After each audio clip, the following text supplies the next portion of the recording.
Espero que internet no se corte. ¿Qué opina? ¿Qué les parece el Evangelio de Lucas? Eh, Vamos, maestro, sí. Sí, Jerónimo. Mire, eh, siempre me ha interesado este evangelio y siempre me preguntaba yo por qué dos partes, ¿verdad?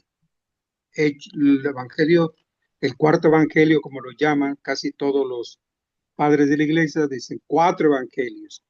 Pero hay otra cosa importante, es la segunda parte de Lucas en Hechos de los Apóstoles.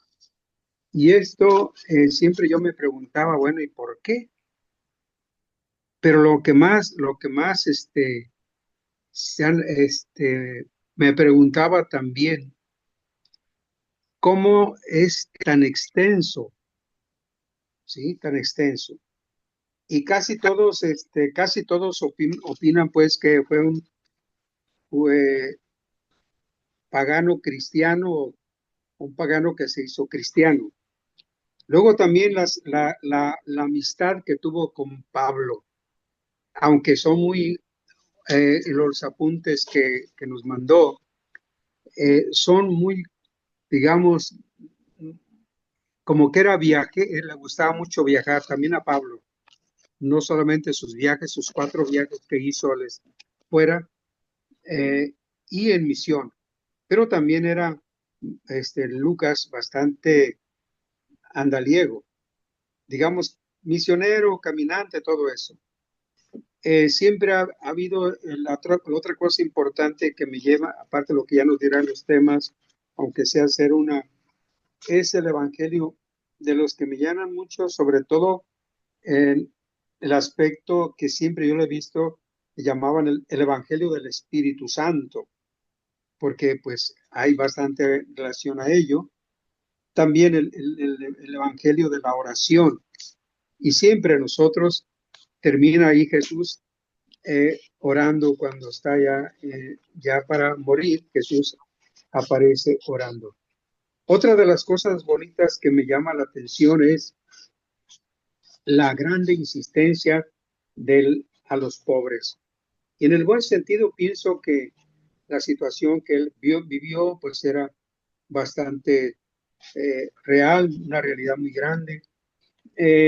Tiene una estructura muy bonita también y la anticipación de Juan Bautista que también siempre aparece antes, un prólogo, luego el nacimiento del Mesías, la generación, que es él se remonta hasta Adán, la actividad de Jesús en Galilea, los viajes que hace de Jesús a Jerusalén, la última actividad de Jesús, que muere, pasión, muerte y resurrección. Pero lo que más me llama la atención es, y lo que ya algo por ahí leía en los apuntes, decía que a lo mejor existía otra L, o también lo que llaman a una fuente oral y que de ahí también, y que también encontramos que siempre estuvo en gran parte unido a Marcos y también en parte unido más que nada a Marcos y Mateo. Pero también él sigue a veces su evangelio por su parte, difiere un poco y también algo ahí, lo de la famosa fuente pura. Todo eso me llama la atención, decía a mí, siempre me preguntaba, ¿por qué dos, ¿por qué dos libros? Y actualmente hay mucho, mucho, mucho al respecto de eso, de que, de que son estos, respecto sobre todo a los hechos de los apóstoles. En, en el libro de Lucas, al inicio, en el prólogo, en las primeras páginas del prólogo, allí parece que está una de las claves para entender el Evangelio de Lucas, sobre todo cuando dice, varias personas han tratado de narrar las cosas que pasaron entre nosotros, o sea, a partir de los datos que nos entregaron aquellos que lo vieron y fueron testigos. Él no vio, él no lo miró, pero sí, eh, él se basa en una tradición de los que vieron, de lo que nos entregaron. Eso de entregaron aquellos que nos entregaron, que vieron y fueron la iglesia apostólica y que han hecho servidores de la palabra. Creo que esto es una cosa bien importante, dice, siendo así también que yo he decidido investigar hasta el origen de esta historia y componer para ti, excelente Teófilo. Creo que en este verso y un poquito más está como la clave de interpretación del libro de San Lucas, me parece, no que sea totalmente. Y luego en Hechos de los Apóstoles, que repite prácticamente en el capítulo 1, vuelve a repetir otra vez esto mismo de que él también dice, escribí en mi primer libro, ya habla de un primer libro, todo lo que Jesús hizo y enseñó desde el principio hasta el día que fue llevado al cielo, después que de las instrucciones que dio al Espíritu Santo, los apóstoles que había elegido. Es una iglesia apostólica. Creo que dijo que el padre se me acabó la cuerda, pero hay más cosas, nomás ahorita como para empezar. También la fecha, dicen que en Antioquía de Siria, ahí donde se escribió, también dicen que sobre todo en el prólogo antimarcionista, que es muy interesante, todo eso que nos habla, y sobre todo los papiros del 75, Tertuliano y otros más. Creo importante también la fecha aproximada entre el año 80, más o menos, por ahí. Después de Cristo escribió el Evangelio. Es lo que nos dicen algunos padres de la iglesia entre el año 80 y 90. Pues este es así, abuelo de pájaro. Usted escribió unas cosas muy interesantes, sobre todo cuando sigue a Mar, cuando el texto presenta muchas variantes que pueden explicarse como armonizaciones con Mateo, incluso con Marcos, pero algunas variantes que siguen sin resolución universalmente aceptadas. Pues así, a grosso modo, alcancé a captar.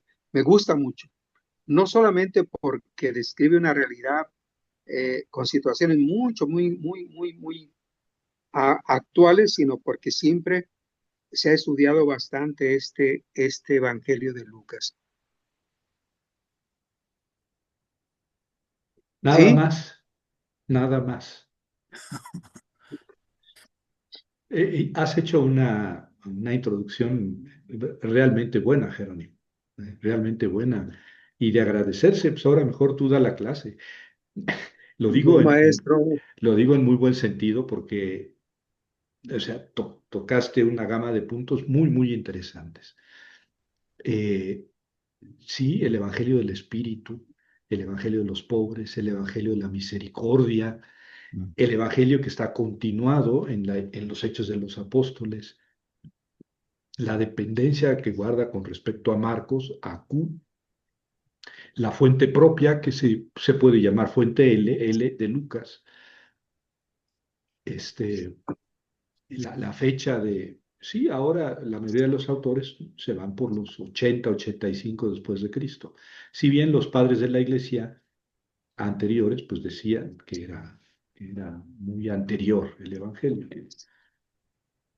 Eh, muy bien. Muchos han intentado escribir sobre Jesús, pero yo también, muchos. O sea, habría que contar ahí a Marcos, a Q y a otros, porque si dice muchos, poloi, dice al principio del Evangelio, entonces quiere decir que no solamente eran Q y Marcos, sino muchos. Probablemente en esos muchos habría que considerar esa fuente L, la fuente Lucas, la fuente propia, quiere decir la fuente que no conocen ni Marcos ni Mateo, ¿verdad?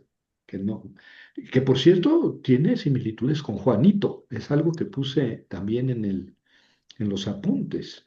Lucas tiene algunas similitudes interesantes con Juanito, por ejemplo, Marta y María.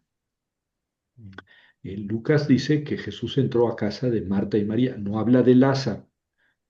Bueno, habla de Lázaro en una parábola, la parábola de Lázaro y el rico, pero en este acontecimiento Jesús entra en casa, capítulo 10, versículos 38 a 42. Jesús entra a casa de Marta y María. Marta está sirviendo y María está a los pies de Jesús escuchándolo. Y Marta se molesta y le dice, Señor, no te dice nada que mi hermana esté ahí de fodonga y yo estoy aquí echando las gorditas. Y Jesús defiende a María. Insisto, no aparece ahí Lázaro, pero si se fijan, Marta y María aparecen ahora sí como hermanas de Lázaro, nada más en el Evangelio de Juan. Y María está a los pies de Jesús y Marta está sirviendo.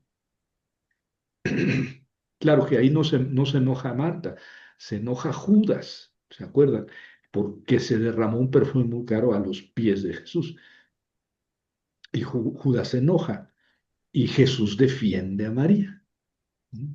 Pero también está María a los pies de Jesús cuando muere Lázaro y viene Jesús, se acerca a la casa cuando ya Lázaro estaba en el sepulcro, tenía 4 días, y la primera que sale muy girita, muy trabajadora, muy activa, es Marta, y entra en un diálogo con Jesús, y luego va a la casa y le da un pellizco, esa es mi traducción, a María y le dice, el maestro está afuera y te llama. Se ve que era fodongona la María. También eso está en mi traducción, no está en la Biblia. Y entonces María sale corriendo, eso ya está en la Biblia, en el Evangelio de Juan, y al encontrar a Jesús cae a sus pies y se pone a llorar, etcétera. O sea, sin duda que se trata de las mismas Marta y María que están en Lucas. Pero aquí, claro, aquí Juanito habla también de Lázaro. Pero bueno, es interesante la coincidencia. ¿No? La coincidencia. Eh, sí, sí, sobre todo, fíjense, en la relación de Jesús con las mujeres, hay ciertas coincidencias entre Juanito y Lucas. Y entonces uno, bueno, no se trata de que Juanito copió a Lucas ni que Lucas copió a Juanito.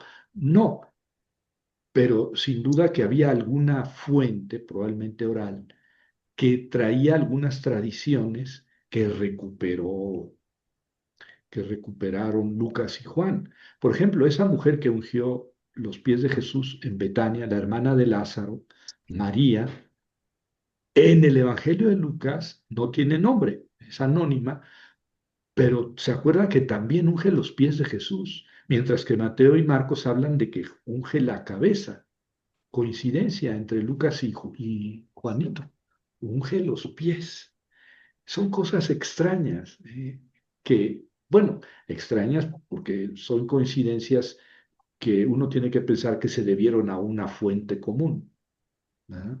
Entonces, sí, Lucas dice, muchos han escrito, y entonces sí, hay Marcos, hay pero sin duda había otros, varios, para que él diga muchos. Y probablemente esas tradiciones que tiene en común con Juanito, pues vengan de ahí. Bueno, alguien más.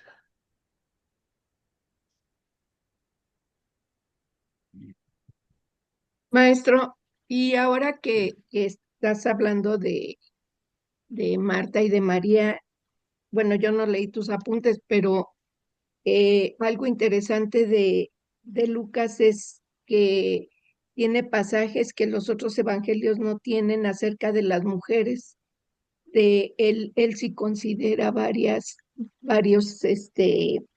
eh, pasajes, pues, donde hay eh, sobre todo dignificación de la mujer, pues, o sea, como la hemorroísa y, y me parece que también, a lo mejor me equivoco, pero también la mujer encorvada, ¿no?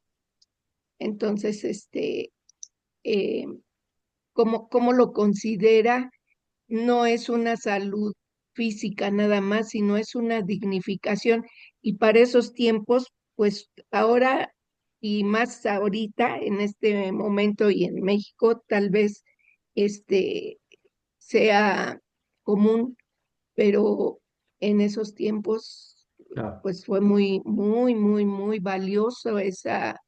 Y lo que dices, ¿no? Cómo defiende a María no nada más porque lo escucha, sino como no ver a la mujer como un objeto de, para la casa, ¿no? O sea, para los quehaceres de la casa. También tiene derecho María a otro tipo de Claro, actividad, ¿no? De aprender, de escuchar, de, o sea, no hacer lo que Marta, ¿no? Y a lo mejor Marta hubiera querido lo mismo, pero pues ella no pudo, ¿no? Entonces son cosas muy interesantes para Lucas, aparte de lo que ya dijo el padre Jerónimo, de eh, ese énfasis que hace del Espíritu Santo, sobre todo en Hechos, ¿no? O sea que es muy, muy importante y a veces uno lo toma como separado, ¿no? El libro de Lucas y el libro de Hechos, pero viéndolo como parte de la obra de Lucas, pues sumamente importante, porque ahí nos da toda la luz sobre el Espíritu Santo, ¿no? sí, bravo, bravo. Estos dos temas, Pati, están en los apuntes, fíjate, que no leíste. Este, sí, Lucas añade algunos detalles, algunos acontecimientos con mujeres, respecto de mujeres. ¿Mm? Esta de la hemorroísa no, porque ese sí está en Mateo y en Marcos, pero hay otros que sí añade Lucas.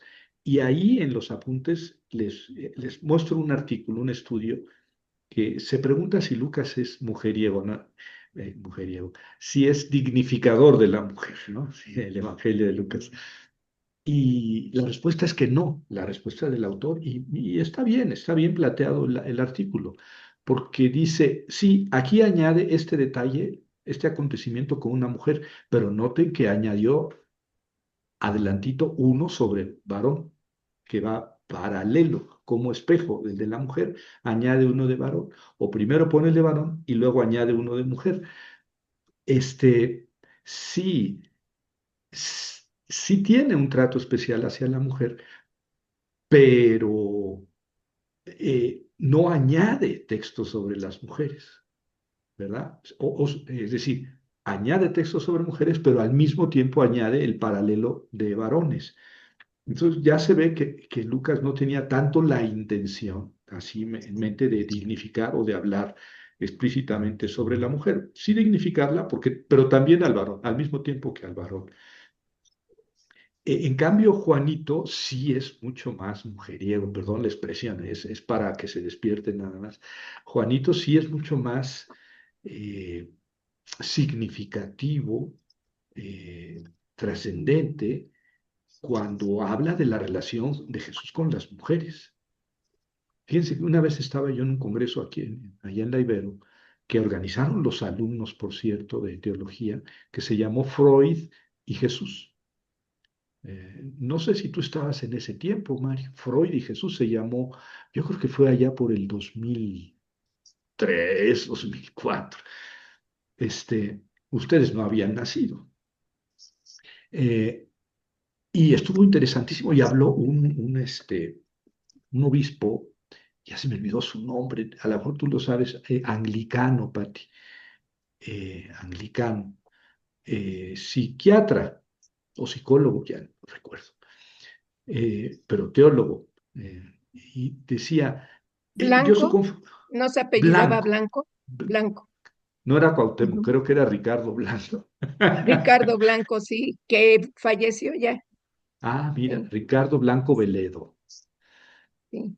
Bueno, y entonces él dio su conferencia, ni me acuerdo el título, pero en las preguntas, alguien le preguntó sobre si Jesús se había casado. Porque pues, es curioso que los evangelios guarden un silencio hermético sobre eso. Eh, y dice, mira, hay teorías que dicen que Jesús se casó, etcétera. Nunca lo vamos a demostrar, nunca se habla de la esposa, nunca se habla de los hijos, y pues lo más probable es que no se haya casado, ¿verdad?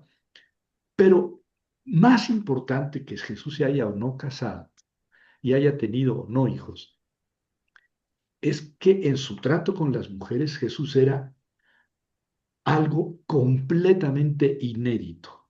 no solamente para aquella época, sino incluso para nuestra época.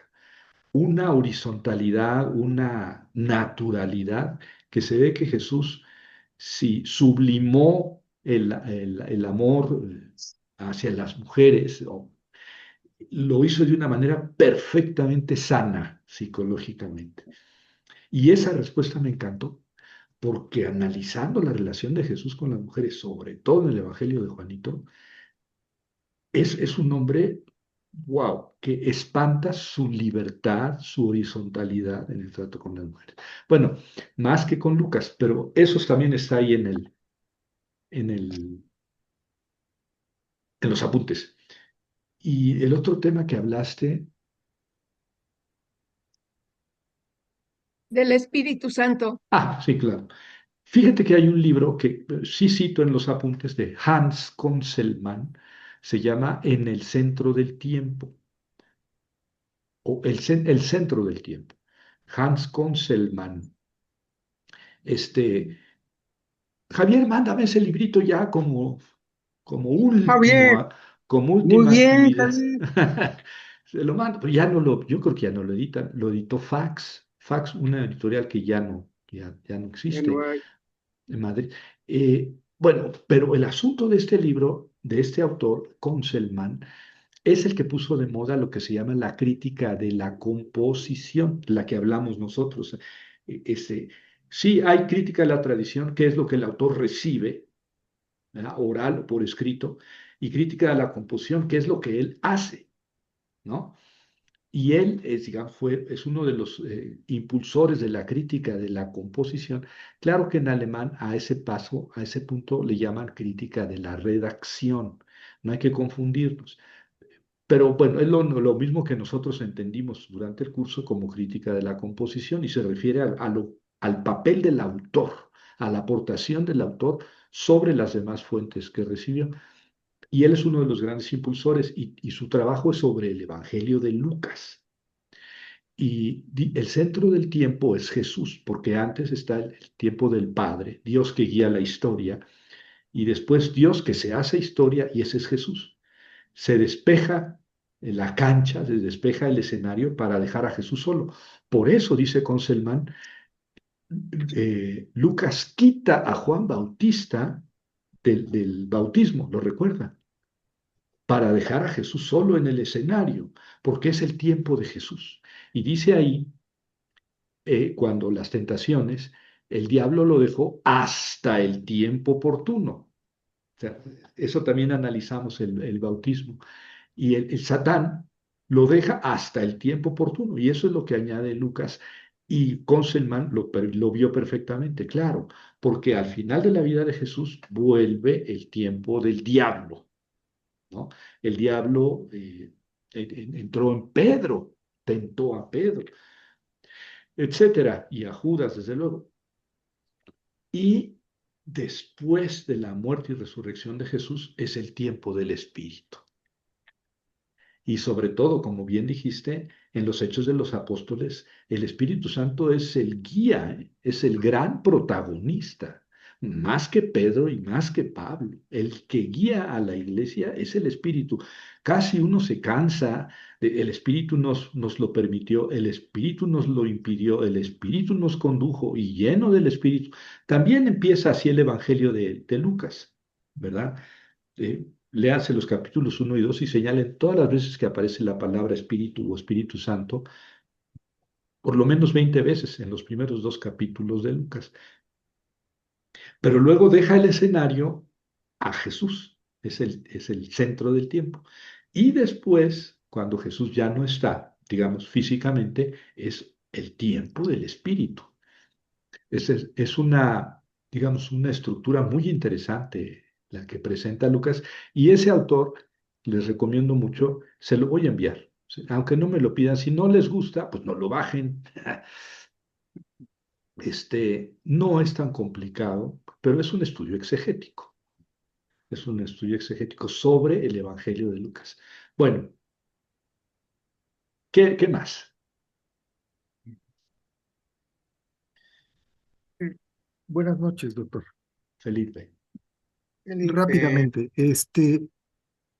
La idea de que Lucas era médico eh, nada más está en el canon Muratori, ¿verdad?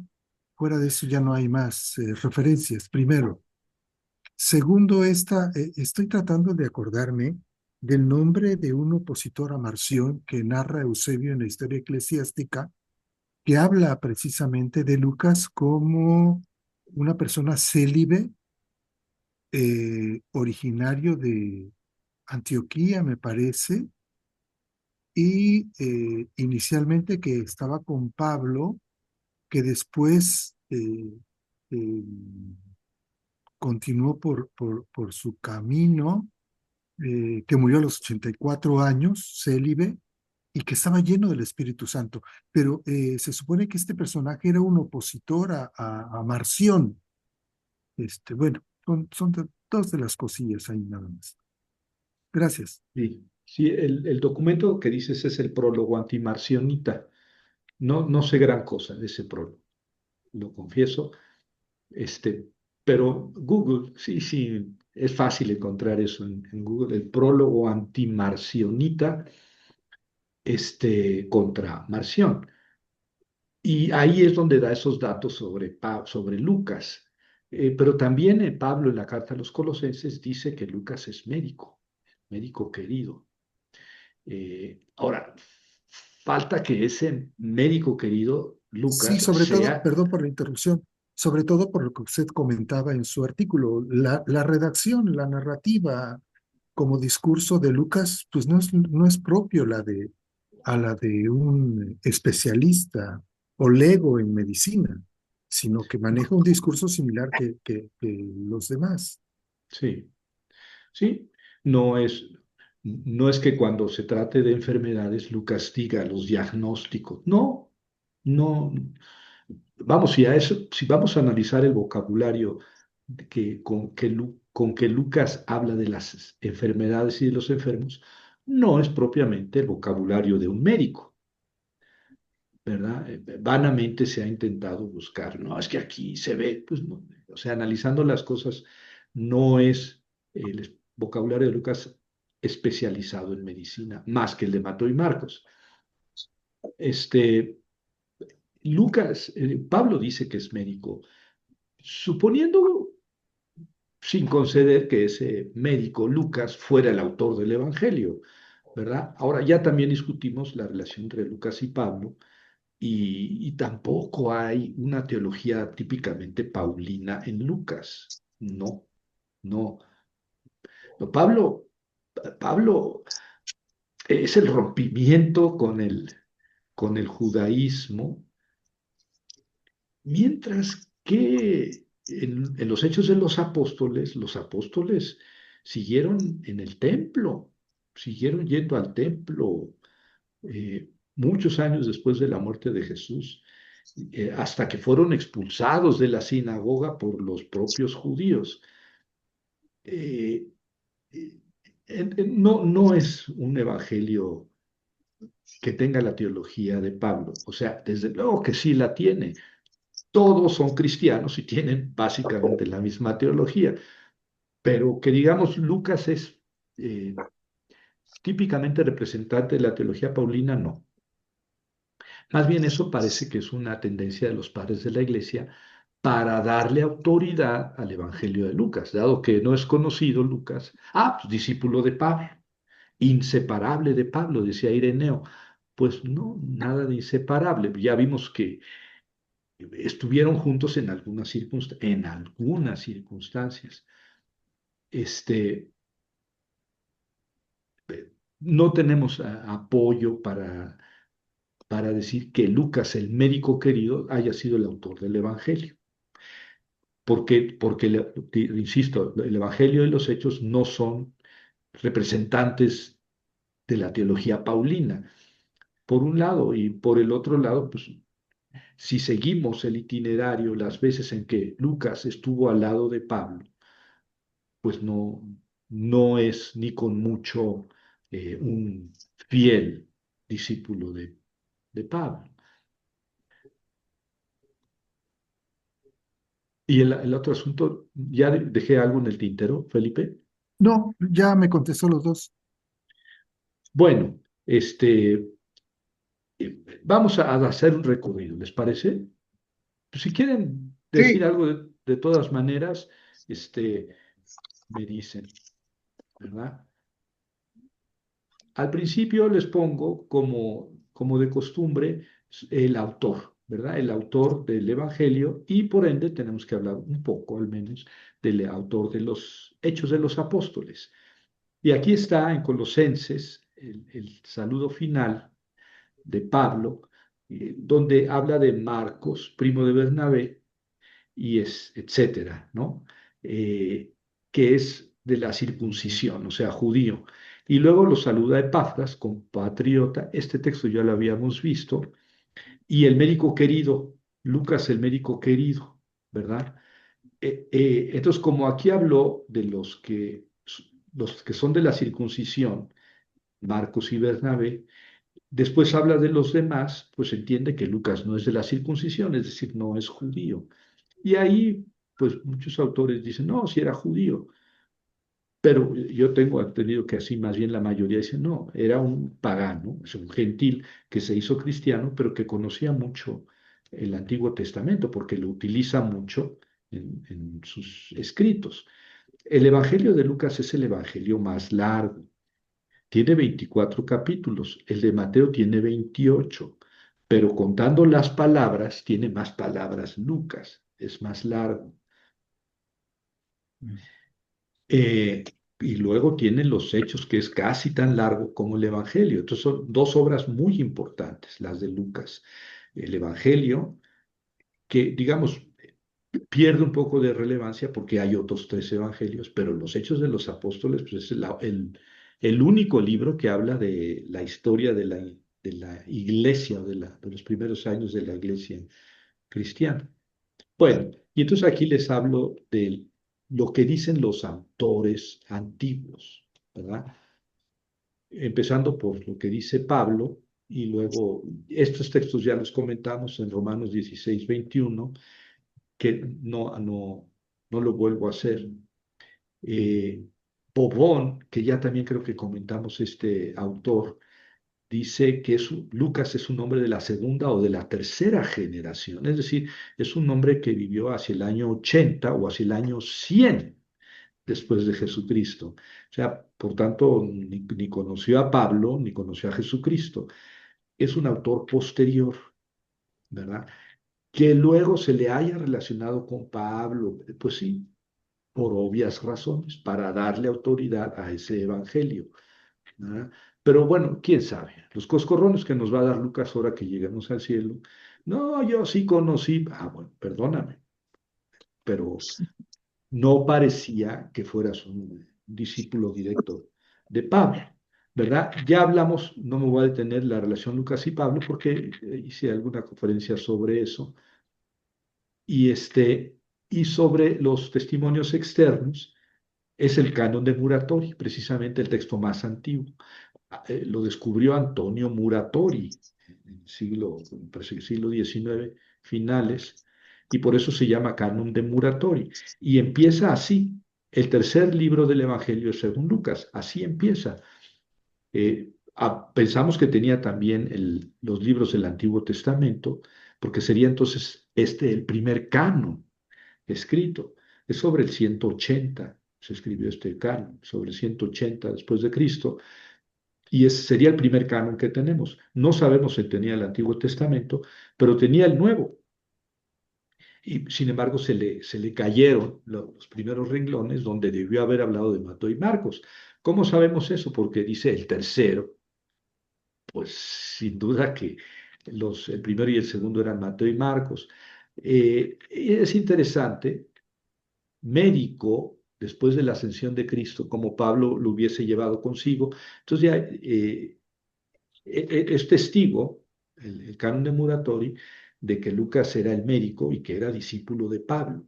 Pero hemos visto que eso ya venía de más antes, desde Ireneo. Ireneo, hace 180, dice que era discípulo de Pablo, y eso ya lo hemos visto, y que era médico, etcétera.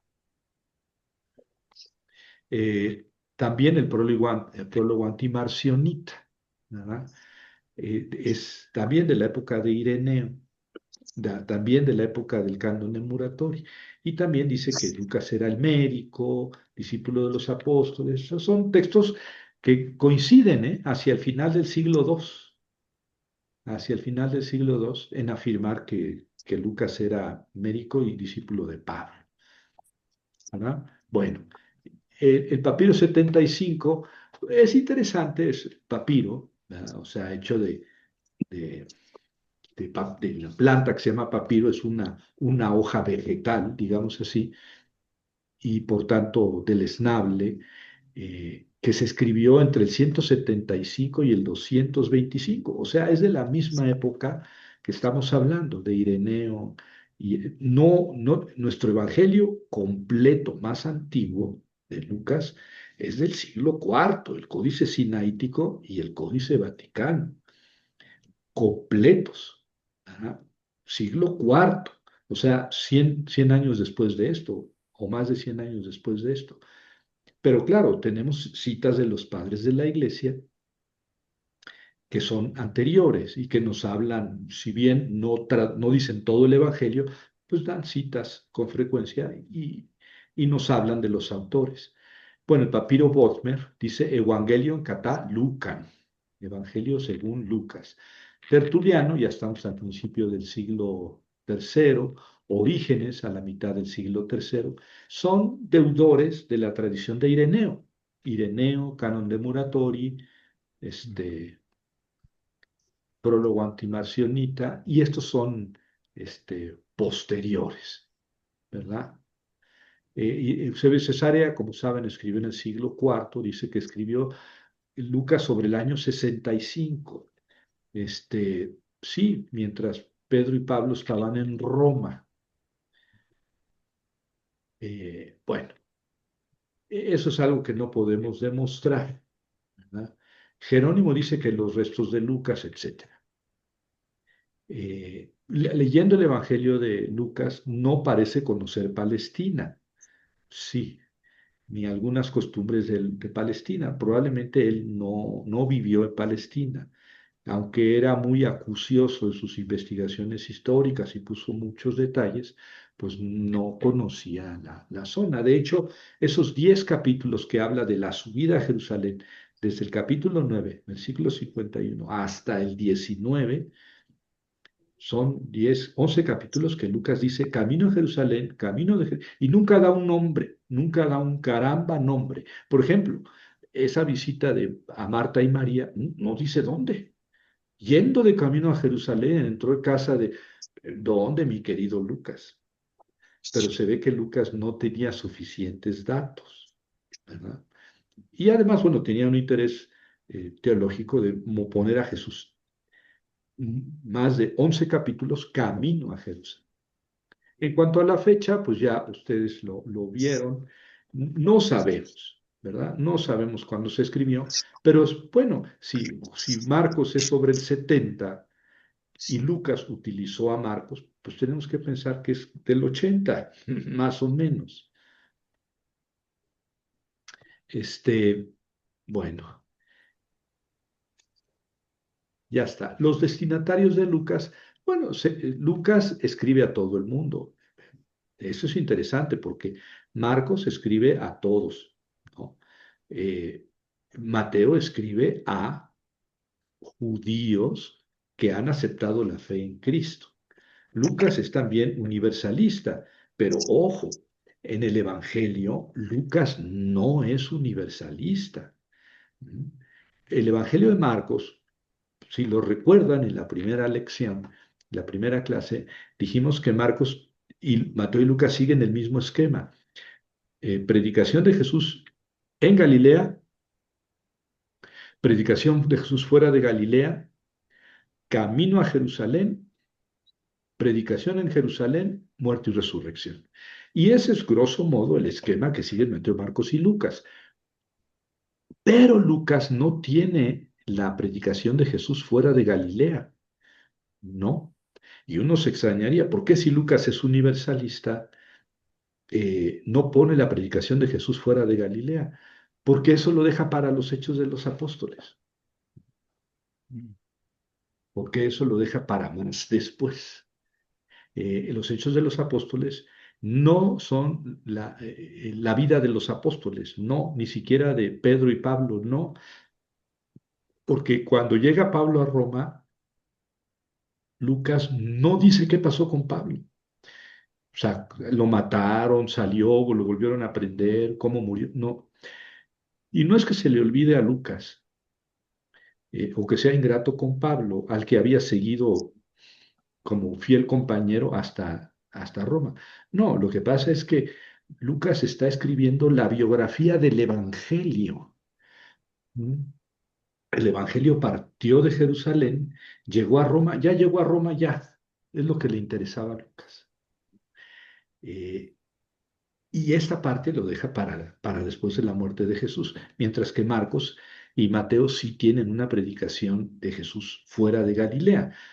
Lucas tiene también algunos detalles universalistas, porque no va a ser, no va a matar esa tradición, pero, pero no tiene un viaje de Jesús fuera de Galilea, como si lo tienen Mateo y Lucas, Mateo y Marcos. Este, evita lo judaizante, es decir, Lucas se ve que no le está escribiendo a judíos, ¿ven? No es como Mateo, ¿no? Y entonces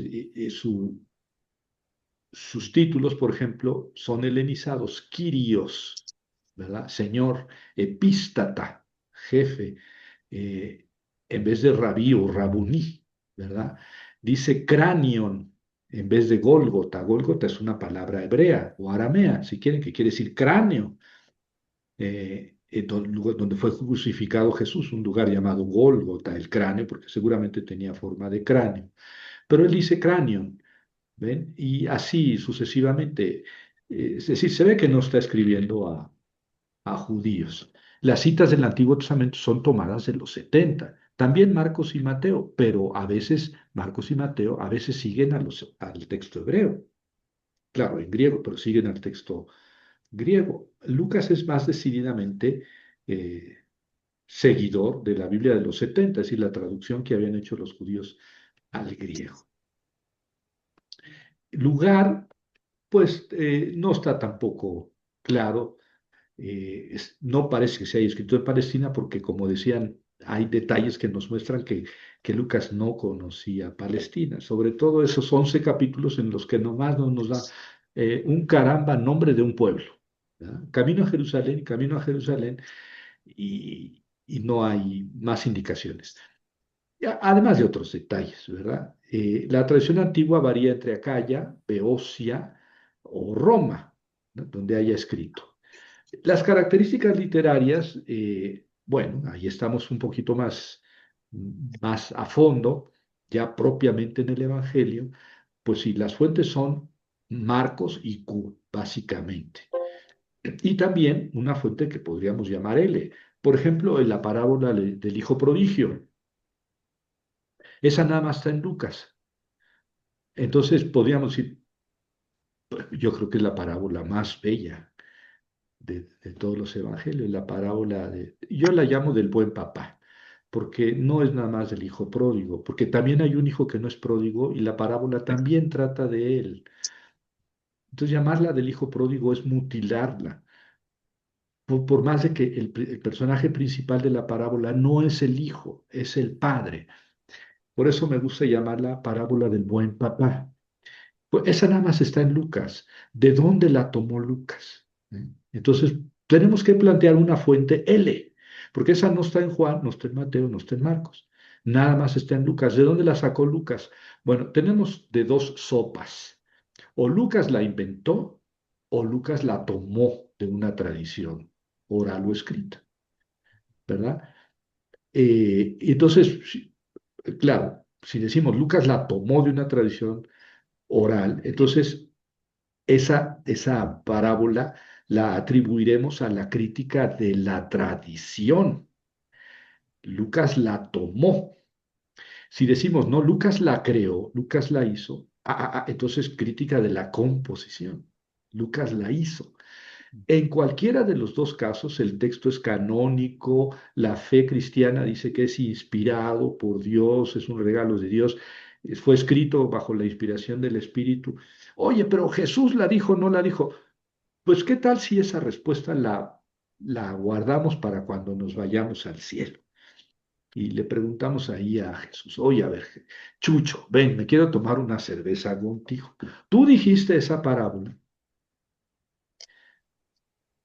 porque es la más bella y no está en Marcos, no está en Mateo, no está en Juan.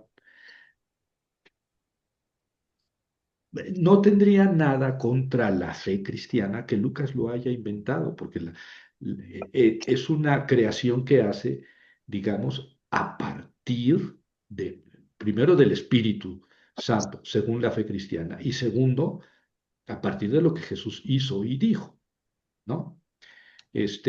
Claro que a muchos se les cae el cielo encima. ¿Cómo que Jesús no dijo eso?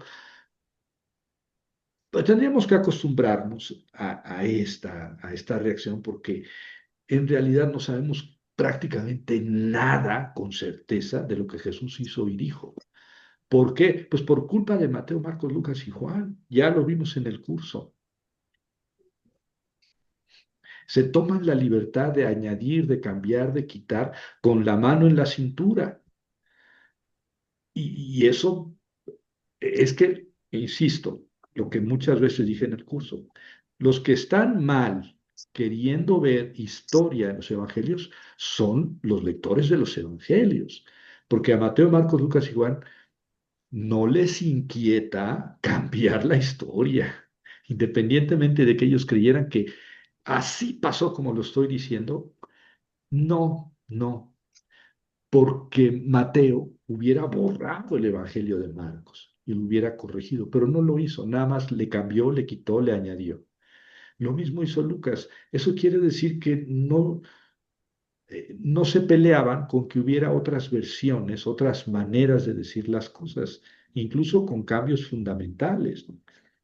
Pero bueno, Marcos Q y luego la fuente L. Claro, Lucas dice otros muchos, entonces tenemos que pensar que había otros. A lo mejor esos muchos, pues son algunos de los que tiene en L. Y llamamos L porque son fuentes propias de él, o bien creaciones propias. Bueno, y entonces, ¿qué es lo que toma de Marcos? Eh, Marcos tiene 661 versículos y de estos 661, 350 están en Lucas, o sea, toma un poco más de la mitad. Hay cosas que no toma Lucas de Marcos. ¿Mm?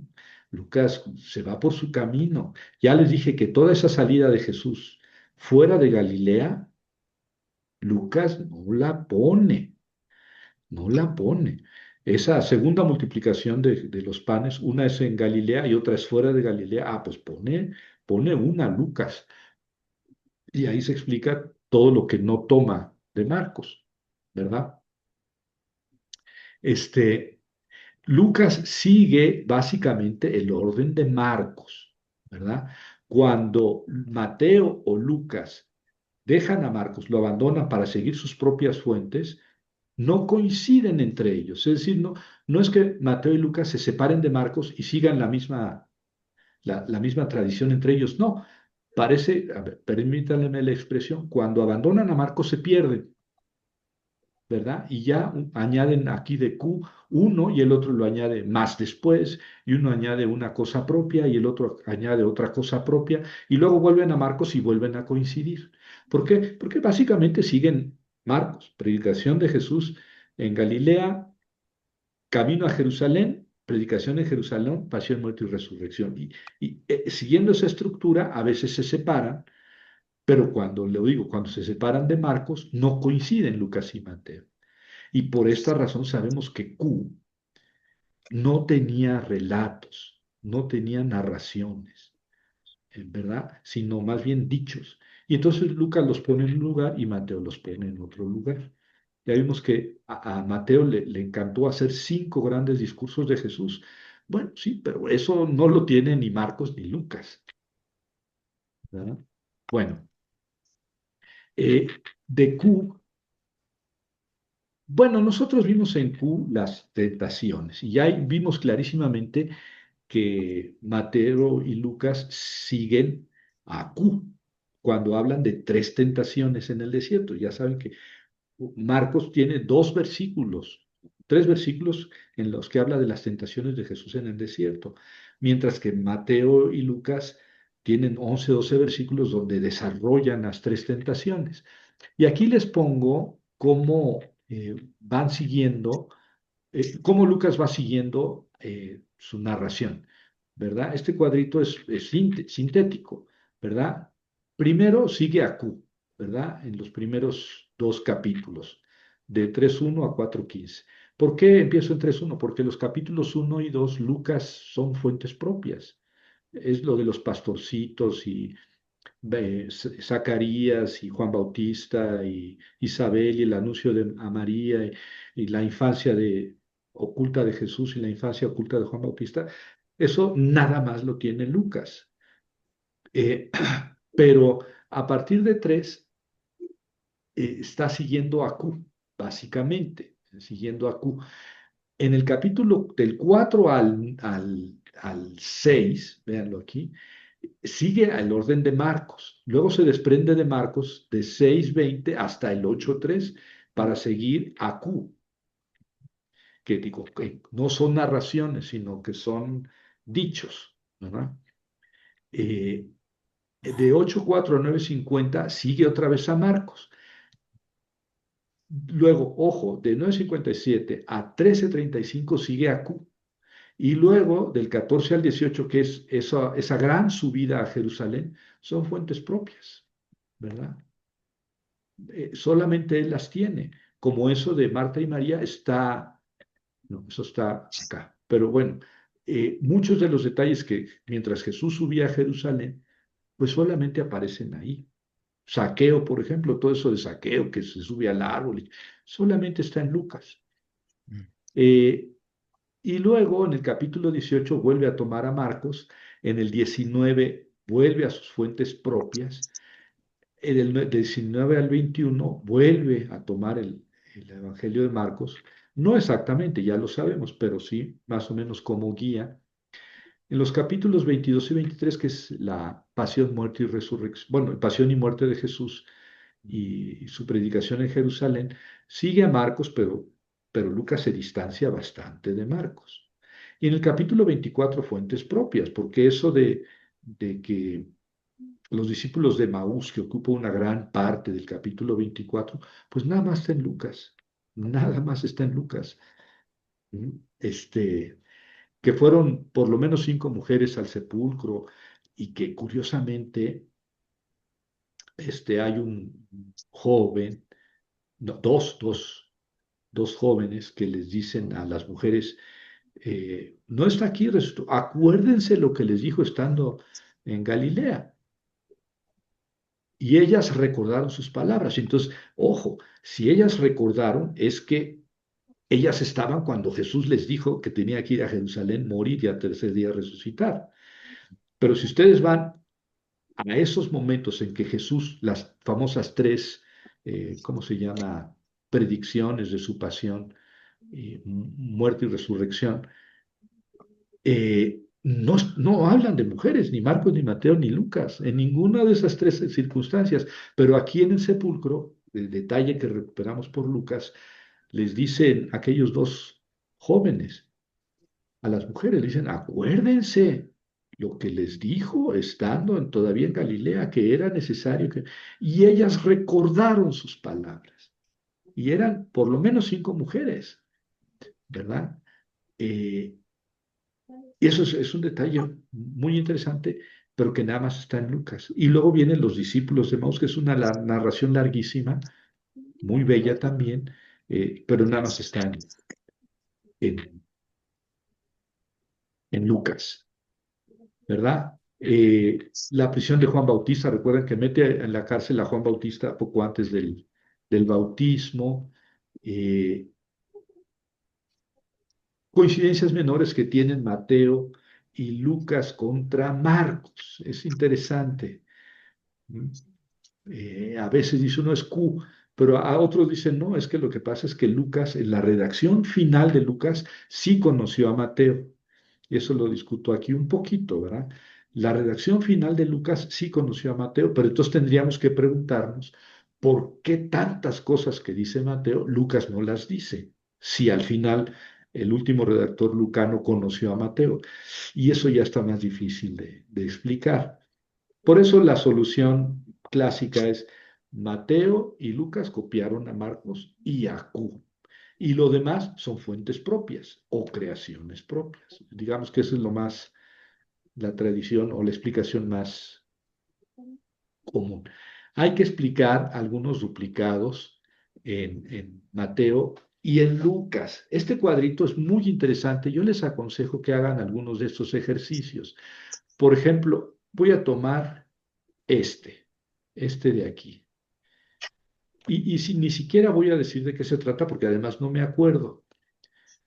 Pero el punto es que aquí en la columna de la derecha dice Lucas 8:18 de Marcos 4:25. Entonces, si ustedes comparan o abren su sinopsis, esa que les envié, abren la sinopsis, van a ver que Lucas 8:18 es paralelo de Marcos 4:25. Es un dicho. Y ahorita voy a decir cuál es, porque Lucas 8:18 dice, presten atención a la forma en que escuchan, porque al que tiene se le dará y al que no tiene se le quitará lo que cree tener. Bueno, eso está igual en Marcos 4:25, en el mismo contexto, está siguiendo Lucas a Marcos. Pero luego el mismo dicho está en Lucas 19:26. A ver, ¿cómo te explicas eso? Ah, es que una vez lo tomó de Marcos y otra vez lo tomó de Lucas. Pero miren, lo tomó de Lucas, lo tomó de Q. Lo tomó de Marcos en el contexto en que está en Marcos, pero luego pone el mismo dicho en otro contexto. Ah, es que lo tomó ahí, lo tomó de Q. Se descuidó Lucas, a lo mejor, ¿verdad? Se descuidó, a lo mejor quiso hacerlo así.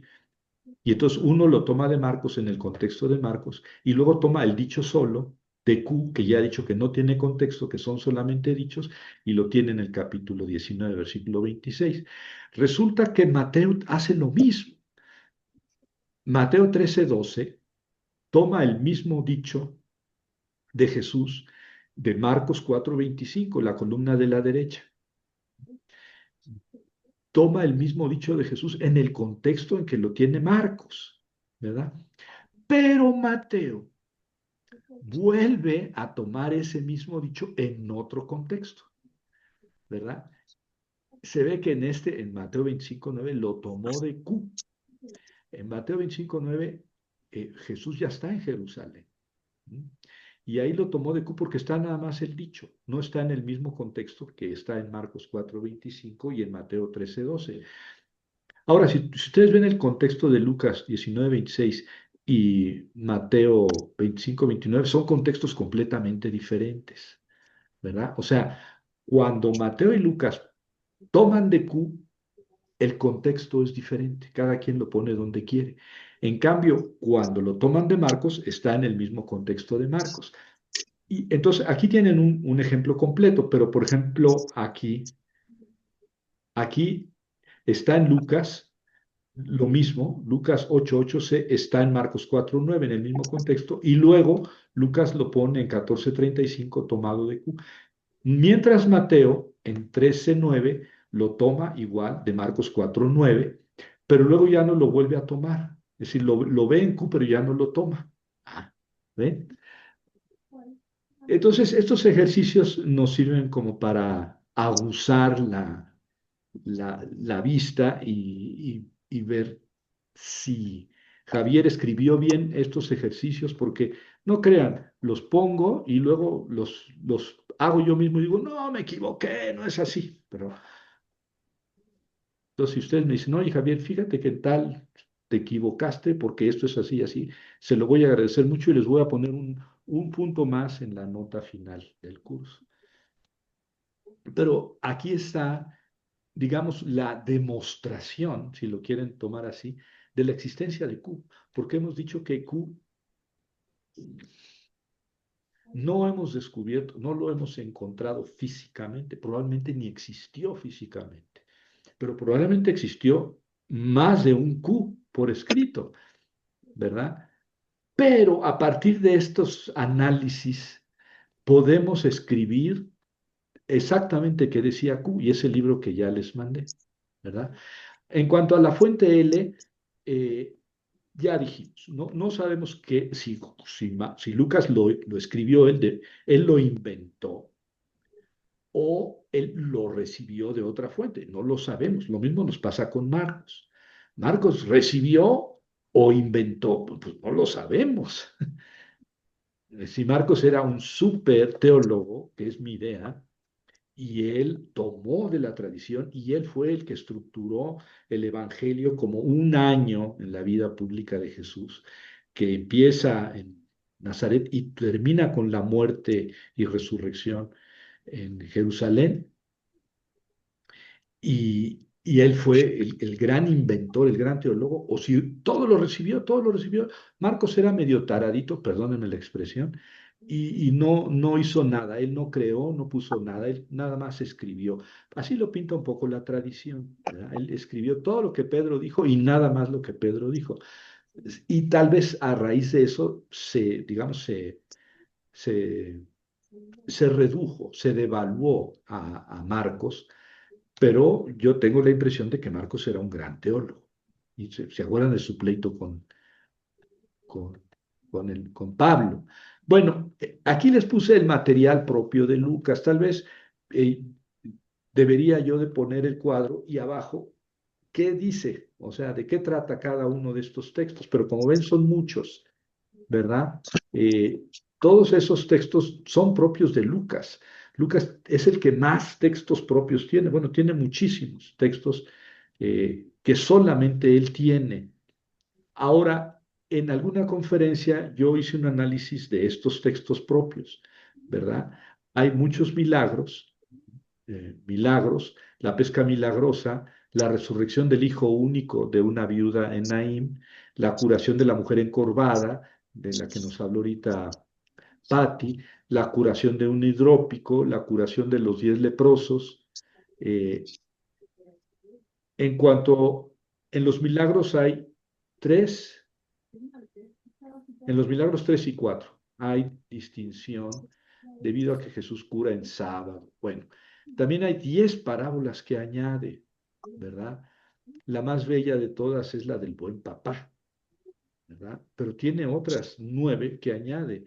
El juez inicuo y la viuda importuna, el amigo importuno, el administrador infiel, la parábola del caparador, la parábola del buen samaritano, que también es muy bella. Esa nada más está en Lucas, ¿verdad? Eh, o sea, hablé de milagros, hablé de parábolas y también hay varios acontecimientos que solamente están en Lucas. Los capítulos 1 y 2 son propios de Lucas, ¿verdad? Eh, Varios acontecimientos, eso de Marta y María solamente está en Lucas. Aquí está, miren, Marta y María. Lo referente a saqueo en el 19, nada más está en Lucas y varios otros. Y de las enseñanzas de Jesús, eh, hay una buena parte que nada más están en Lucas. No es tan fácil de decir, es que todo lo que añade Lucas es sobre la misericordia, ¿no? Todo lo que añade Lucas es sobre las mujeres, no, no, es un poco más complejo que eso, ¿eh? Eh, y a lo mejor eso nos llevaría a diferentes fuentes, si es que esas fuentes, digamos, tenían algún interés teológico cada una, y Lucas tomó de varias, pero también se ve, creo yo, que Lucas no es el inventor de todo esto, porque si fuera él el inventor de todo esto, todo tendría una línea bastante más clara, cosa que no es así. Entonces, por eso mismo, yo creo que no todo lo que nada más está en Lucas es invención o creación de Lucas. El Evangelio de Tomás también es muy interesante porque es un evangelio que hemos conocido ya tardíamente. Es un evangelio apócrifo, ¿verdad? Son dichos de Jesús al estilo de Q, ¿sí? Es un estilo muy similar al de Q, pero bastante más breve. Y que precisamente por ser similar a Q, hay coincidencias entre Q y Tomás, y por tanto también coincidencias con los evangelios de Marcos, y, perdón, con los evangelios de Mateo y de Lucas. Aquí les pongo coincidencias, ¿no? Coincidencias con, de, de Lucas con el Evangelio de Tomás. Ahí está. Luego, pero que están en Marcos, eh, de Lucas con el Evangelio de Tomás, ¿verdad? Que están en Q y luego que están en L, en las fuentes propias de Lucas. También hay coincidencias entre Lucas y el Evangelio de Tomás. El Evangelio de Tomás tiene 116 frasecitas. Son 2 páginas. El famoso Evangelio copto de Tomás. Es un evangelio que se le ha caracterizado como gnóstico, pero no es un evangelio gnóstico, ¿no? Es anterior al gnosticismo. El gnosticismo es del siglo II. Evangelio es del siglo I, no es gnóstico. Es muy antiguo, sin que podamos decir de qué fecha es o de qué época, pero es muy antiguo y no es gnóstico. Probablemente tiene una frase gnóstica, pero que está prácticamente igual en Juan. En fin, muchos han discutido si Juan era gnóstico. Yo digo que no. El gnosticismo es posterior, pero en fin. En cuanto a Lucas y Juan, miren, es lo que les comentaba hace un momento. La narración de una multiplicación de los panes tiene semejanzas entre Lucas con Juan. Lázaro, Marta y María también. Claro que Lázaro en Lucas es el personaje de una parábola. Pero Marta y María sí corresponden con Marta y María, las hermanas de Lázaro, de Juan. Este, la omisión del interrogatorio nocturno ante Caifás. eh, la triple declaración de la inocencia pronunciada por Pilato. Sí, si ustedes leen Lucas y Juan, 3 veces dice Pilato, es que no veo culpa en este hombre, 3 veces lo dice. Coinciden Lucas y Juan. La pesca milagrosa en el lago de Galilea. Claro que Lucas lo tiene al principio del Evangelio, en el capítulo 5, y Lucas al final, ya después de todo, desde la resurrección y todo eso. Pero son los únicos que ponen una pesca milagrosa en el lago de Galilea. La convicción popular de que Juan Bautista podría ser el Mesías, eso está en Lucas y en Juan. 2 personajes junto al sepulcro vacío, sí. En Juan son 2 ángeles, en Lucas son 2 varones. En Mateo es un ángel y en Juan es un joven, o sea que ninguno coincide. Pero el número 2 coincide entre Lucas y Juanito. Este, Hay cierta posibilidad de que entre Lucas y Juan hubiera, más que dependencia literaria, dependencia de alguna tradición común. Y finalmente otros hablan del proto-Lucas, que el proto-Lucas sería algo así como, primero escribió un tal Lucas, vamos a llamarle así, basado en Q y en L. Q y L. Ya sabemos que L es nada más lo que está en Lucas y Q es lo que está en Lucas y Mateo y no está en Marcos. Entonces, eso sería lo primero. Este autor es Lucas, hizo lo de la fuente L y lo de la fuente Q, y después, ese es el proto Lucas, el primer Lucas, y después se le añadió todo lo referente, lo que está igual con Marcos, casi al revés de como hemos pensado nosotros, ¿verdad? ¿Verdad? No me gusta mucho esa explicación, me voy con este autor Fitzmayer, que es más sencilla la explicación clásica. Lucas tomó como base a Marcos, completó con Q y con L. Ya está, eso es digamos,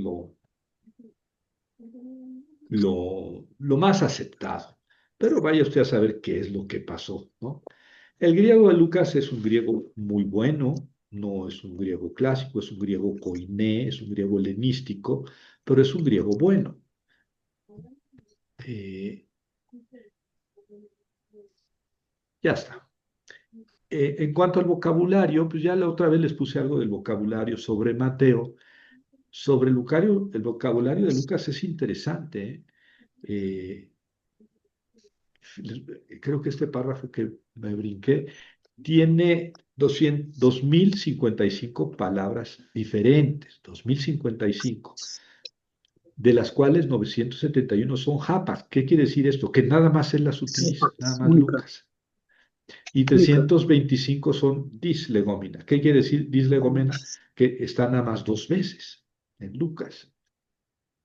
En Hechos de los Apóstoles son 2038 palabras diferentes. Es un vocabulario muy amplio el que usa Lucas, de las cuales 942 son hapax, o sea que nada más están una sola vez, y 355 que están dos veces. El total de palabras del Evangelio de Lucas, fíjense nada más en lo que perdemos el tiempo. El total de palabras del Evangelio de Lucas es de 19.404. Dijiste que 2055, no, 2055 palabras diferentes. 19.404 palabras en total. Y el de Hechos, 18.364. O sea, el Evangelio es un poquito más largo que los Hechos y es el más largo de los Evangelios. Este es un griego que parece que Lucas quiso imitar al griego de los 70. Hay muchos estudios al respecto, ¿verdad? Si no lo hizo conscientemente, lo hizo inconscientemente, pero sí se nota una dependencia de Lucas del vocabulario de los 70. Bueno, hay semitismos, hay hebraísmos, sobre todo esa expresión en griego, egéneto de, que utiliza mucho Lucas con ciertas variantes, que es una traducción del hebreo Vayehi, Vayehi, que se utiliza mucho y sucedió que en las Biblias muchas veces traducen y he aquí que. Mala traducción en el Antiguo Testamento, y he aquí que Vallejí y sucedió, ¿verdad? Incluso ni traducirlo, después, ya, y el acontecimiento. Y en el griego se traduce como egéneto de, que quiere decir sucedió pues, con otras variantes. Y ahí les pongo algunas otras características. El estilo de Lucas es koiné, es helenístico, pero es bastante correcto, ¿verdad? Eh, Les pongo ahí algunos ejemplos para cuando tengan insomnio, ¿verdad? Les aseguro que leen una página de estas y se duermen. La estructura del Evangelio de Lucas es una estructura bastante sencilla, ¿verdad? Prólogo, noble Teófilo, ilustre Teófilo, un puesto que muchos han intentado, yo también, versículos 1 a 4, y después viene la infancia de Jesús, capítulos 1 y 2, que ya vimos, incluso en alguna conferencia la comparamos con Mateo. Son completamente diferentes los evangelios de la infancia de Mateo y de Lucas. Y luego 3 a 4:13, la predicación de Juan Bautista, el bautismo de Jesús y las tentaciones, que es digamos, la preparación del ministerio. Y después ya viene el ministerio de Jesús en Galilea, 4:14 a 9:50, la subida a Jerusalén, que Lucas no pone la predicación de Jesús fuera de Galilea, pero pone 11 capítulos para la subida en Jerusalén y luego y una vez que llega a Jerusalén, pues, su pasión, muerte y resurrección. Es un esquema, si ustedes quieren, geográfico, ¿no? Es muy sencillo el esquema lucano, es muy sencillo. Claro, tiene mucha teología, porque aquí son 11 capítulos para la subida a Jerusalén. O sea, no vamos a negar su contenido teológico, pero digamos que la estructura en general es muy sencilla. Hay otras estructuras, ¿verdad? Infancia de Jesús, ministerio de Jesús en Galilea, de Galilea a Jerusalén, y en Jerusalén pues, sí es básicamente lo mismo que antes, ¿verdad? Con otros nombres.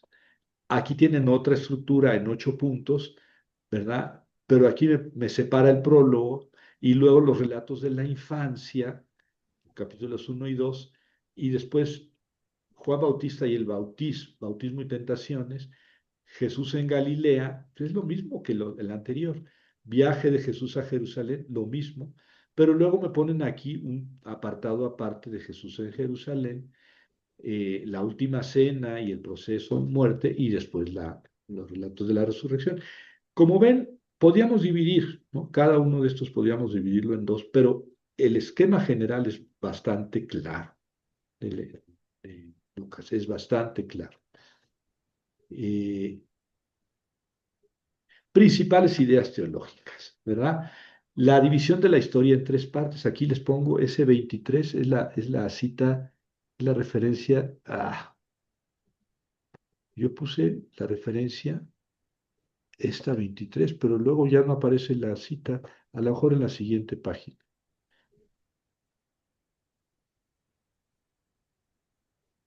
Es Fitzmayer. Bueno, pero sí les puse, yo creo que sí les cité en algún momento a Hans Conselmann, que es el que les digo que escribió el libro que se llama El centro del tiempo. La división de la historia en tres partes: el tiempo del Padre, el tiempo de Jesús y el tiempo del Espíritu. Este,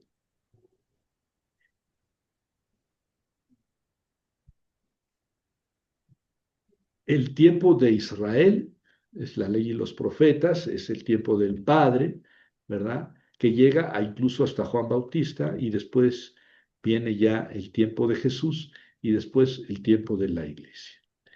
Aquí el tiempo de Jesús, me dedico un poco a eso porque, bueno, pues es cómo estructura el Evangelio.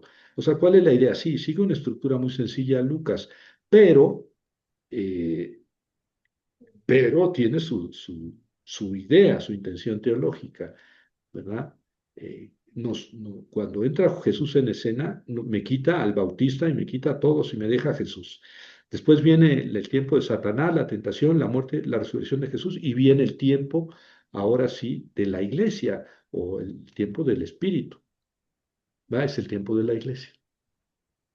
Bueno, la misión y la apologética, esto especialmente en los Hechos de los Apóstoles. Miren, aquí está el libro que les decía, el que ahora les envío, ¿verdad? Esa editorial ya no, hace años que desapareció, fácilmente 20 años, pero ese librito es muy bueno. Eh, y luego el Espíritu Santo es otra de las líneas teológicas de Lucas, el Espíritu Santo, tanto al principio como después, o sea, al principio del Evangelio como después en los Hechos de los Apóstoles. Otra línea teológica es los dones del Espíritu: misericordia, bondad, humildad, alegría, gracia, y eso reflejado en ciertas personas, los humildes, los pecadores. Es el Evangelio de la misericordia. No que los demás no hablen de eso, no, pero Lucas tiene, digamos, un énfasis especial, tal vez paradigmáticamente representada en la parábola del buen papá y luego en la del buen samaritano. El universalismo, que es un poco, digamos, paradójico, porque no pone los viajes de Jesús fuera de Galilea. Sí hay ciertos milagros de Jesús para gente pagana, pero omite los viajes. Y luego, en los Hechos de los Apóstoles, pues ya viene toda la apertura del Evangelio a los paganos, ¿no? Jerusalén digamos, es un interés teológico de Lucas. Por eso esa gran subida, 12 capítulos, la subida a Jerusalén es como el gran drama el viaje de Jesús de Galilea a Jerusalén. Es un gran viaje. Y la culminación del mensaje de Jesús está en Jerusalén. Por eso, en Mateo y en Marcos, si ustedes se fijan, cuando se aparece el ángel o aquel joven a las mujeres en el sepulcro, les dice: vayan a Galilea, allá lo verán. Eh, de hecho, Marcos, por ejemplo, le han llamado el Evangelio de Galilea, pero también en Mateo Los discípulos van a Galilea y allá se encuentra, allá se les aparece Jesús y los envía. En cambio, en Lucas, Jesús se les aparece en Jerusalén.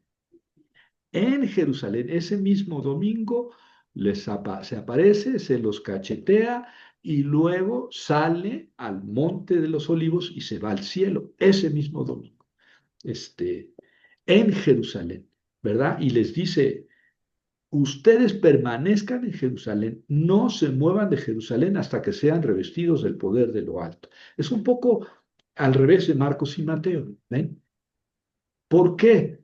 Porque el Evangelio va por medio de Jesús, de Galilea a Jerusalén, y luego por medio del Espíritu Santo, de Jerusalén a Roma, es decir, al imperio. Es, por eso les decía que los hechos es como la biografía del Evangelio.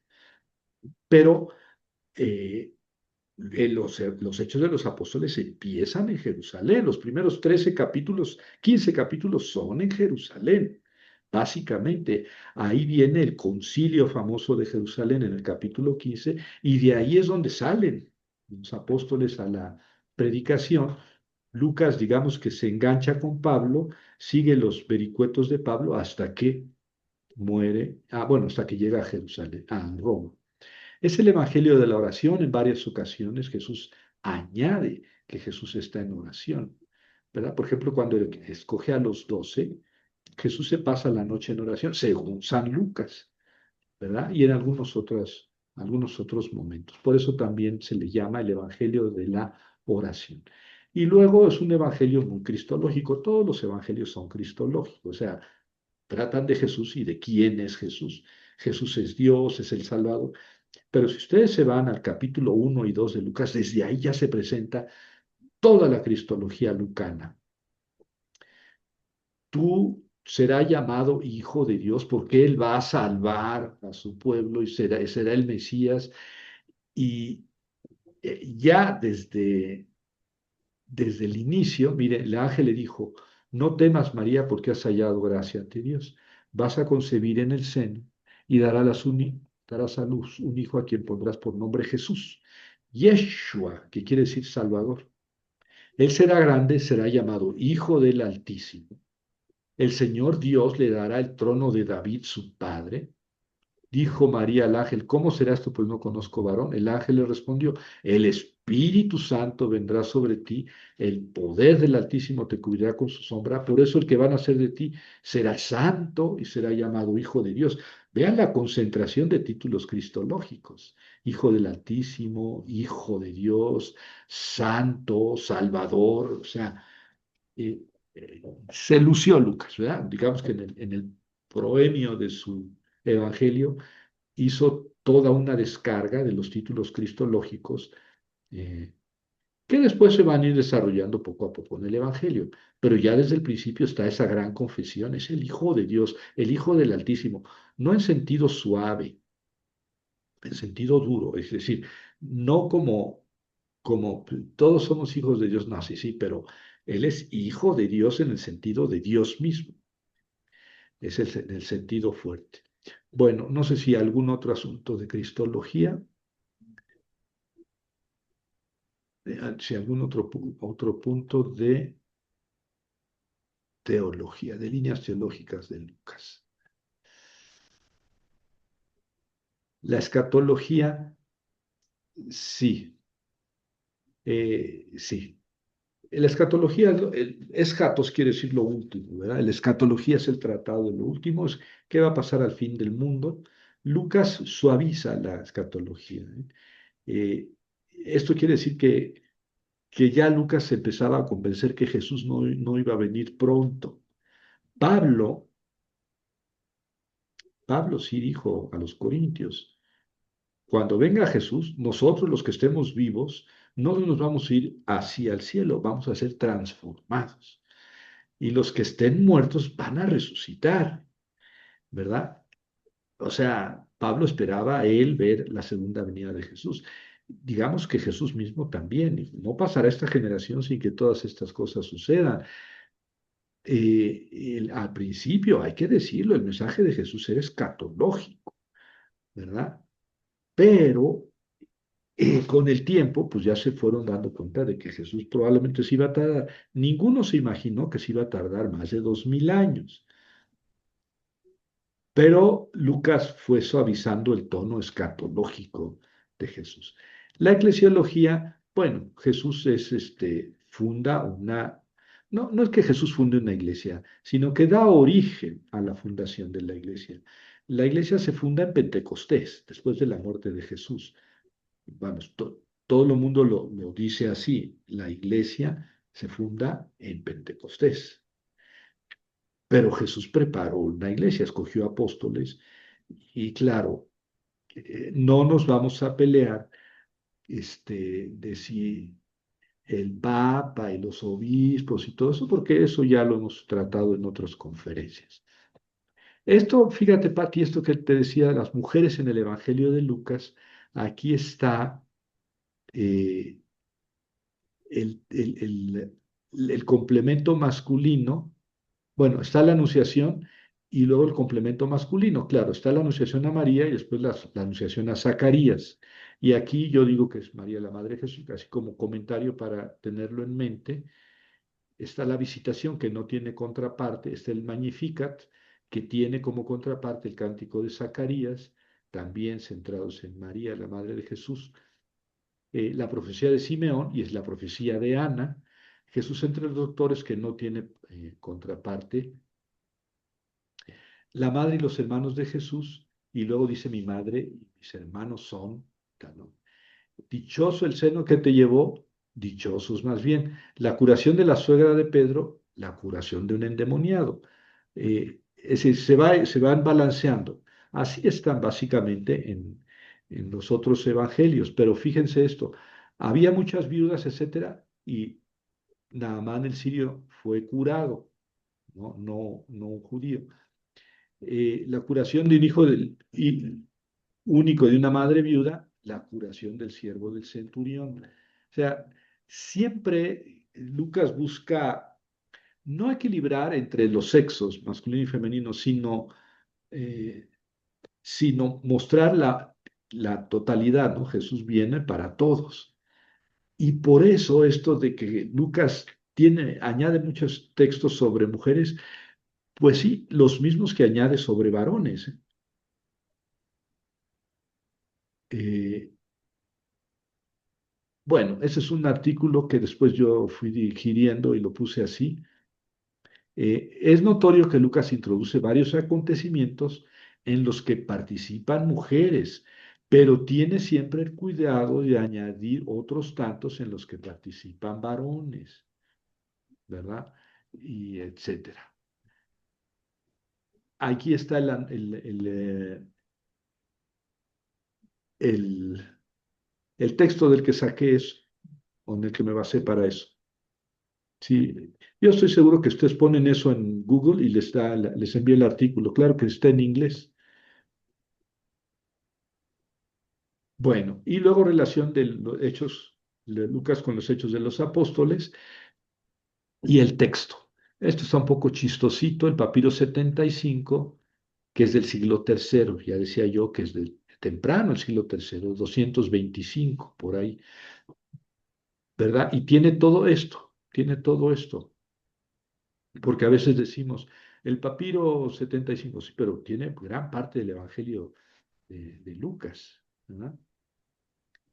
Luego está el papiro 45, que también es del siglo tercero. O sea, de Lucas tenemos una buena parte en papiros antiguos, el 75 y el 45. El papiro 4, que tiene menos textos, el papiro 69, también del siglo tercero, y luego el papiro 7, que es de los siglos entre 4 y 6, el papiro 3, que es de los siglos 6 y 7, y el 42, que es de los siglos 7 y 8. Como ven, estos papiros tienen menos valor porque son menos antiguos, ¿verdad? Los mayúsculos que contienen todo el Evangelio son el sinaítico, ¿verdad? Es que es del siglo cuarto, el alejandrino, que es del siglo quinto, el vaticano, que es del siglo cuarto, el rescripto de Efraín, el códice cantabrigensis y estos que siguen, ¿verdad? que sostienen todo el Evangelio de Lucas. Entonces, bueno, pues sí se puede seguir con bastante claridad el Evangelio de Lucas, con bastante seguridad. Este, ay, me dio miedo, dije, a lo mejor apreté algo que no. Eh, y ahí está, eso es para concluir, para cerrar toda la introducción a Lucas. ¿Cómo ven? Yo ya merecí, ahora merezcan ustedes.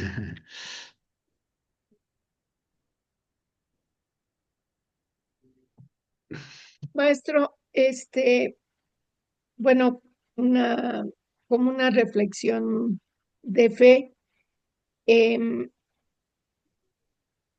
Decías que en toda esta explicación que nos has dado, estos cambios que tuvieron los autores de los evangelios que añadían como Lucas, que quitaban cosas de Marcos, toda esa parte, yo me digo a mí por fe, pues es el Espíritu Santo, ¿no? Sí, Que, que es donde creemos que fue inspirado por el Espíritu claro, Santo, claro. que les dio esta, pues digo, si fueron personas o fueron grupos, esta reflexión, ¿no? Como ahora nosotros podemos también, en base a eso, hacer nuestra hermenéutica, ¿no? Claro. No que así lo diga, sino que nosotros por fe decimos, tomamos algo de alguno y lo interpretamos a nuestra manera, ¿no? Y también los que hicieron el canon, también inspirados por el Espíritu, eligieron, ¿no? Digo, por fe lo creo. Sí, pues sí, es la fe. O sea, la fe cristiana está ahí, eh, pero es muy interesante. Es indiscutible porque es fe. Si alguien no cree en esto, bueno, pues es un libro de historia y lo tratamos como un libro de historia, un libro de literatura antigua, como podemos leer a Platón o a Buda. Los que tienen fe, bueno, pues ya, este es un texto inspirado por Dios con un mensaje y esto es lo más importante, que me encantó como lo dijiste. Eh, si Mateo, vamos a ponerlo así de sencillo, no copió a Lucas nada más, sino que le añadió, le quitó y le cambió, entonces nosotros tenemos que hacer lo mismo. Ese es nuestro papel.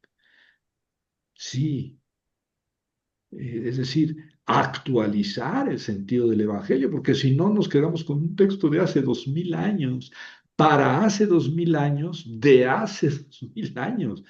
Entonces, estamos viejos y un poco atrasados, pero el reto es seguir haciendo lo que ellos hicieron. Claro, desde luego que bajo la fe es en el espíritu, es en la iglesia, etcétera, pero tener el valor de actualizar el sentido del texto, porque si no, un cristiano pues está repitiendo lo que dije aquellos hace 2000 años. Y aquí y ahora, ¿en dónde está Jesús? ¿Cómo ves a Jesús? ¿Qué hace Dios aquí y ahora? Porque si no, pues estamos haciendo solamente arqueología, estamos haciendo historia. Y sí, muy sabios, pero es pura historia. Pero el reto del cristiano es en el espíritu, en el mismo espíritu de Dios, actualizar, traer el sentido del texto para la actualidad. Y ahí nos peleamos también entre iglesias, ¿no? Que el Papa y el Magisterio, no que cada quien o la comunidad guiada por el Espíritu. Yo creo que en el fondo es lo mismo. Es decir, todos los cristianos quieren actualizar en Dios, en el mismo Espíritu, el sentido del texto para la actualidad. Y también en eso se puede diferir. Eh, pero finalmente tendremos que respetarnos. Para mí que el texto debe actualizarse así y así y así. Para mí que no, mi querido Javier, debe actualizarse asá y asá y asá. ¿Por qué tenemos que pensar todos igual? ¿No? Siempre y cuando, digamos, lo hagamos con nobleza, con espíritu eclesial, porque también si yo soy el único que puede leer y actualizar el sentido de la Biblia, pues ya me perdí, ya me perdí. Hay que hacerlo con mi iglesia. No, papa, tú estás todo al revésado y no sabes nada. Y ustedes, obispos, más tarados. Y ustedes, pastores, están perdidos. Yo soy el que sabe.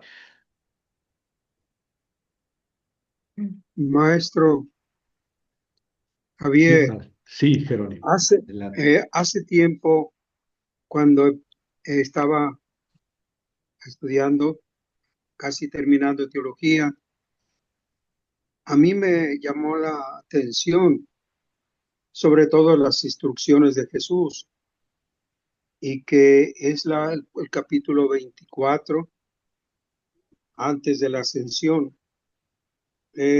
Dice que había de predicarse su nombre en su nombre de penitencia, remisión de los pecados a todas las naciones, comenzando por Jerusalén.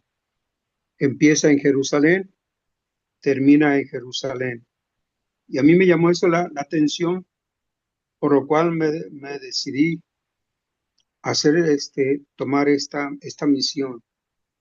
Y la he ido reflexionando, actualizando bastante, y esto me reafirma más, aunque no tiene muchos datos así, pero hay un dato que sí me llama la atención en Lucas y que se refiere y que yo siempre lo he meditado y me parece que es la cuestión del buen samaritano y que allí en el cual algunos han visto y se han reflejado a mismo Jesús y que es el samaritano y la parábola que tú decías, la del Padre Bueno, y como que en esas de esas dos parábolas se concentra bastante lo que para mí teológicamente está reflejado un poquito más, decías tú desde el principio, va extendiendo, se va hablando más y más y explicando a muchos temas,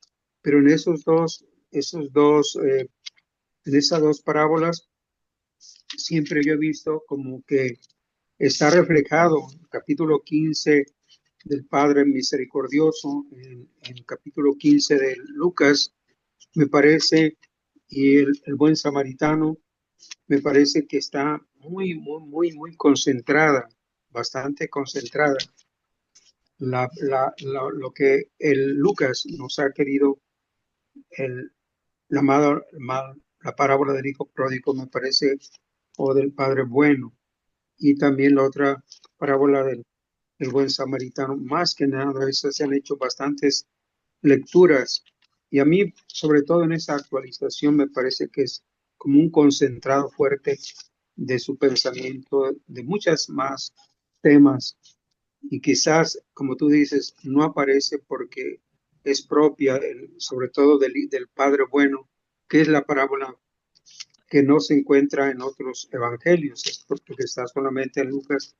Y allí en esa parábola están retratados el pueblo de Israel, unos en una forma, otros en otra, de todos los grandes grupos religiosos que había en ese tiempo. Y finalmente, lo único que sí me llama la atención, te decía, me decidí para seguir en esta misión, es sobre todo en esta parte última de que en su nombre, no solamente propia, sino en nombre de él, ir a llevar el anuncio a todas las personas. Me parece, pues, en lo que cada vez me nos iluminas bastante y hoy más lo reafirmo. Gracias, Javier. Al contrario, al contrario. Gracias por compartirnos. Bueno, eh, chicos, hoy fue la última clase, pero Nos vemos el 7 de diciembre. Voy a mantener el grupo para comunicarnos para el 7 de diciembre, domingo, eh, y celebrar pues que estamos vivos, estamos juntos, que nos queremos. Así que vayan apartándolo. Eh, y seguimos en las conferencias de los miércoles. Es así, va a seguir hasta el fin de los tiempos, de mis Sí, tiempos. maestro.